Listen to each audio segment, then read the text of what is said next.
Salut tout le monde, l'autre jour je repensais aux Simpsons. Oui, comme je le fais tous les jours. Enfin, plus spécifiquement, j'ai repensé aux fois où j'ai souhaité défendre ceux qui pouvaient provenir des saisons modernes, entre guillemets. Entre guillemets parce que la plupart des saisons venant de l'époque avec ce surnom donné par beaucoup de fans ont tout de même presque 20 ans maintenant. Sentez-vous vieux, c'est moi qui régale. Bref, je repensais à cela parce qu'on a terminé la saison 33 il n'y a pas si longtemps et que c'est une saison que pas mal ont considérée comme une bouffée d'air frais. Peut-être la mieux reçue depuis un moment qualitativement parlant. Et je ne vais pas nier que je l'ai trouvée surprenamment solide pour les standards de l'ère HD. Mais si ce n'était que ça, c'est aussi la saison la plus intéressante depuis un moment, dans sa ligne directrice comme dans les épisodes en eux-mêmes. Matt Selman confirme sa suprématie en tant que showrunner après 20 ans passés sous l'égide Al Jean, invite certains membres du staff à occuper le poste de superviseur créatif ou co-showrunner pour apporter une nouvelle touche unique au script sous leurs mains, et les scripts eux-mêmes se suivent et se ressemblent de moins en moins. Possiblement le pas dans la bonne direction quand l'une des critiques communes que la série se mangeait ces dernières années, c'était qu'elle radotait plus que de raison, qu'elle tombait dans une sorte de routine beaucoup trop confortable. Les habitudes se retrouvent plus fréquemment chamboulées, et le plus souvent pour le meilleur, comparé à l'ère Mike Scully où les habitudes se voyaient aussi chamboulées pour l'indescriptible. Et ça tombe bien parce que l'épisode du jour est à propos de sortir de sa zone de confort dans tous les sens du terme, Pixelated and Afraid. Je ne vais pas tourner autour du pot pour introduire l'épisode, je pense que c'est un chef-d'œuvre pur et simple. Et je ne suis pas le seul à le penser, c'est l'épisode de la saison 33 ayant le plus fait l'unanimité chez les no-homers, et les critiques élogieuses à son encontre ne manquent pas. Mais pourquoi donc cette soudaine opinion majoritairement positive à ce stade de la série? Je pense justement qu'une remise dans le contexte apporte une perspective intéressante. Mais d'abord, Pixelated and Afraid, ça parle de quoi? Dans cet épisode, Lisa est inquiète par rapport à la tournure que prend le couple Homer et Marge. Non pas parce qu'ils sont en froid l'un l'autre, tout au contraire, parce qu'ils sont tellement confortables dans leur vie quotidienne ensemble, que leur fille craint qu'il n'y a plus aucun romantisme dans leur couple. Elle pousse ses parents à utiliser le bon pour un séjour dans une station balnéaire en haute montagne qu'ils n'ont jamais utilisée pour leur convaincre qu'il y a un feu à raviver chez eux, à leur grand désarroi. Mais lorsqu'ils veulent faire demi-tour, leur voiture se plante et ils se retrouvent coincés et perdus en pleine forêt hivernale, contraints de survivre jusqu'à ce qu'ils puissent être secourus, sans même être certains du temps que ça va prendre. C'est donc une histoire de survie qu'on nous propose, ce qui paraît déjà plutôt perché pour les standards de la série. Un peu moins quand on se remémore que l'un des premiers épisodes de la série tournait déjà autour de ce thème. Mais le facteur inédit de celui-là provient non seulement de son exécution, sur laquelle je vais revenir éventuellement, mais aussi de sa façon de combiner cela à l'ultime scénario autour du couple formé par Homer et Marge. C'est là que le contexte de sortie de l'épisode joue également. On est en pleine saison 33, et à ce stade de la série, Dieu sait combien d'épisodes tournant autour d'une crise dans leur couple sont arrivés. Ils ne sont pas tous condamnés à être mauvais de façon inhérente, même dans l'ère HD, il peut y en avoir des plutôt bons. Mais il n'est pas difficile de comprendre la lassitude que quelqu'un peut éprouver envers l'idée. Et puis vient cet épisode qui retourne complètement le problème, pour nous affirmer que ces deux-là sont faits pour être ensemble. Disséquons les choses une par une pour voir ce qui en fait selon moi un excellent épisode, à commencer par l'histoire. Les Simpsons existent depuis plus de 35 ans, bientôt 750 épisodes au compteur et tant d'idées vues et revues. Il serait compréhensible de réclamer des idées neuves et fraîches, quelque chose qui bouge un peu, et les saisons les plus récentes partent de cette logique. Cependant, il s'agit d'un move pas exempt de reproches, car il est facile de se contenter d'un gimmick sous couvert d'originalité. Pixelated and Afraid évite le piège en offrant une histoire bien construite, mais avant tout qui sonne juste le plus souvent. Il est facile de plonger les personnages dans un contexte particulier, mais il l'est moins d'adapter ce contexte de sorte à ce que les personnages y répondent comme ils le pourraient. J'apprécie l'initiative d'instaurer un premier acte montrant à quel point Homer et Marge sont confortables dans leur situation actuelle, avant de les propulser dans une situation posant la question « Qu'en serait-il une fois dépossédés de tout ce confort ?» On passe donc d'un premier acte chez les Simpsons qui a l'air plutôt banal en termes de scénario, quelque part installant une ambiance routinière et paisible, à une chute avant le deuxième acte qui dégomme tout ça et plonge tête la première dans ce scénario. Après quoi, ils sont livrés à eux-mêmes, dépouillés de tout, littéralement nus, et ils doivent s'en remettre à leur complicité pour se débrouiller. C'est un scénario comptant sur Homer et Marge, et ne s'en remettant pas juste au concept inédit de survival, qui même s'il parodie ce genre d'émission, dont Homer et Marge sont justement friands dans la diégèse, est traité avec un certain sérieux, du moins quand on compare à l'abominable Homme des Bois, on y revient, qui était plus dans l'enchaînement de situations farfelues et de gags bien dans l'esprit John Swartzwelder.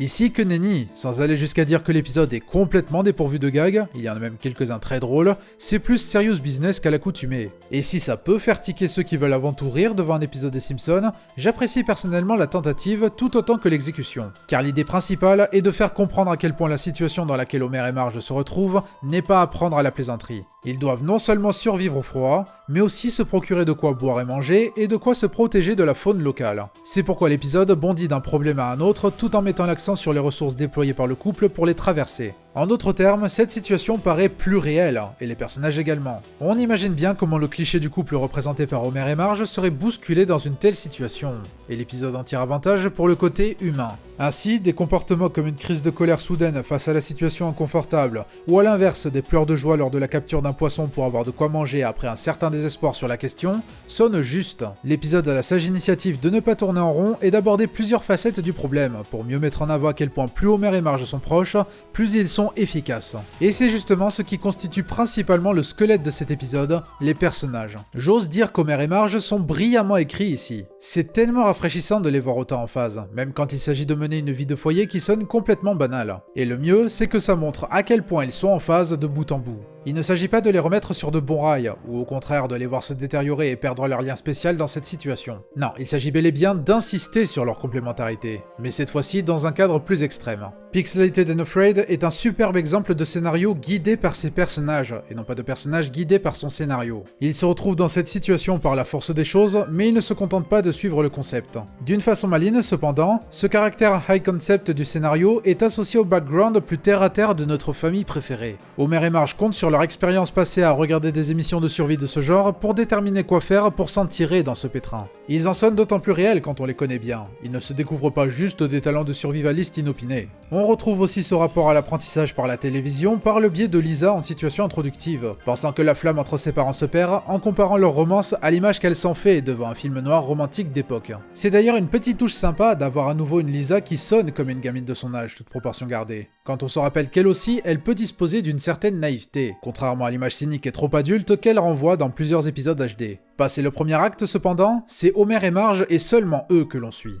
Ce qui nous aide d'autant plus à appréhender leur situation et à garder le rythme bien ciselé, mais surtout à mettre l'accent sur ce qui les unit. Cette synchronisation est déjà bien installée par le premier acte, montrant leur sens du travail d'équipe dans les actions ménagères quotidiennes et les trucs les plus insignifiants, que ce soit Homer qui donne des chips à Marge pendant qu'elle lui refait sa coupe, ou quand les deux font un peu d'entretien dans la maison. On retire ce cadre par la suite pour mettre l'accent sur leur travail d'équipe dans un cadre dépouillé du confort moderne, et surtout sous sa forme la plus brute. Les quelques touches d'humour comme les drames personnels sont également guidés par ces deux-là, comme Homer réalisant ce que ça fait d'avoir réellement faim, et Marge qui repense soudainement aux enfants et à l'éventualité de ne plus jamais les revoir. Même dans les quelques gags, ces deux-là sont en général sur la même longueur d'onde. Mais retirer leur cadre quotidien exacerbe également les extrêmes que notre couple est prêt à affronter pour se soutenir l'un l'autre. Le climax implique la présence d'un carcajou qui attaque Homer et Marge, offrant déjà un potentiel de suspense non négligeable et une possibilité de faire rebondir une nouvelle fois le scénario, mais surtout, ni une ni deux, Homer fait tout pour protéger sa femme et s'offre en distraction à l'animal pour la garder en sûreté.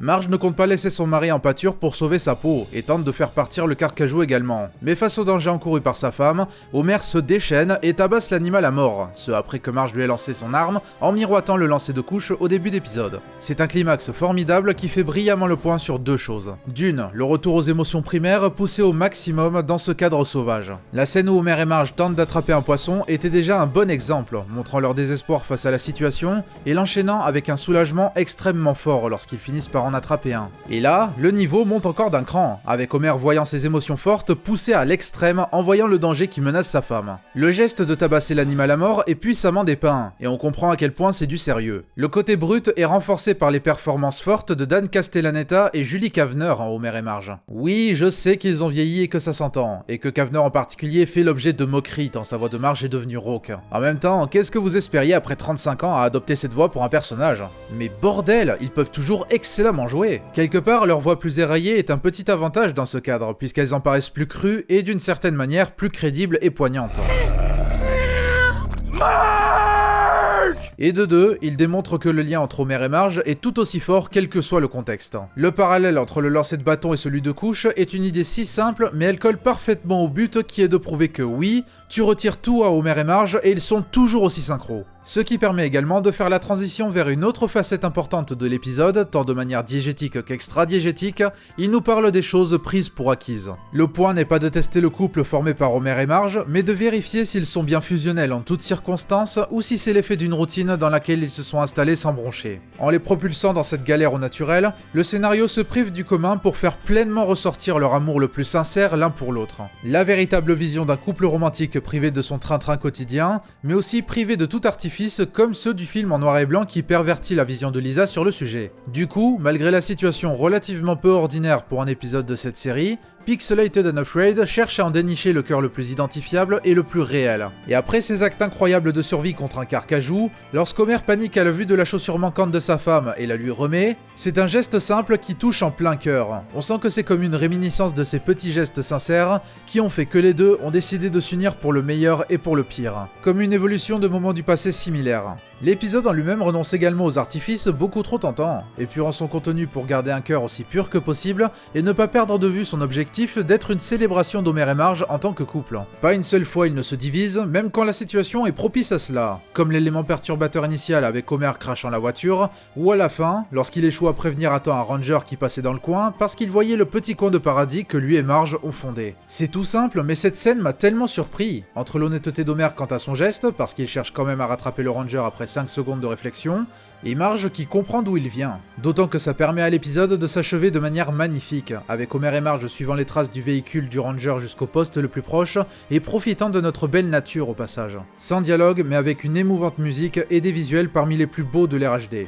Joli symbolisme d'un couple qui sort de son canapé, non pas pour redécouvrir l'amour entre eux, mais l'explorer dans un cadre plus excitant et plus beau. Doublé d'un côté Stop to Smell the Roses, comme ils disent aux US. Et je ne l'avais pas remarqué lors des premiers visionnages, mais la musique concluant le film que la famille regarde au début, revient pour conclure cet épisode avant les crédits. J'adore ce sens du détail symbolique. Avec comme point d'orgue, une scène durant les crédits montrant Homer et Marge mangeant des chips devant le coucher du soleil, miroitant le début d'une impeccable manière et montrant le chemin qu'ils ont parcouru tout en conservant leur véritable alchimie. En somme, on comprend à quel point leur lien est fort, qu'ils soient devant leur télévision ou dans la nature, sans pour autant être trop complaisants envers leur train-train quotidien. Je pense que c'est la plus belle réussite de cet épisode pour moi, car il n'est pas question de faire comprendre qu'Homer et Marge doivent traverser des changements radicaux dans leur comportement et leurs relations pour en ressortir grandis. Ils survivent et tiennent ensemble parce qu'ils sont eux-mêmes, parce qu'ils utilisent leur propre savoir et leur astuce, même en transgressant leurs habitudes quelque peu. Ce genre de scénario est typiquement propice à dire que les personnages changent pour le meilleur en le traversant. Ici, Homer et Marge sont fidèles à eux-mêmes, et c'est ce qui fait la réussite de l'opération. From now on, I'm gonna try to be more romantic like the kids said. Don't change anything, Homer. Don't change anything.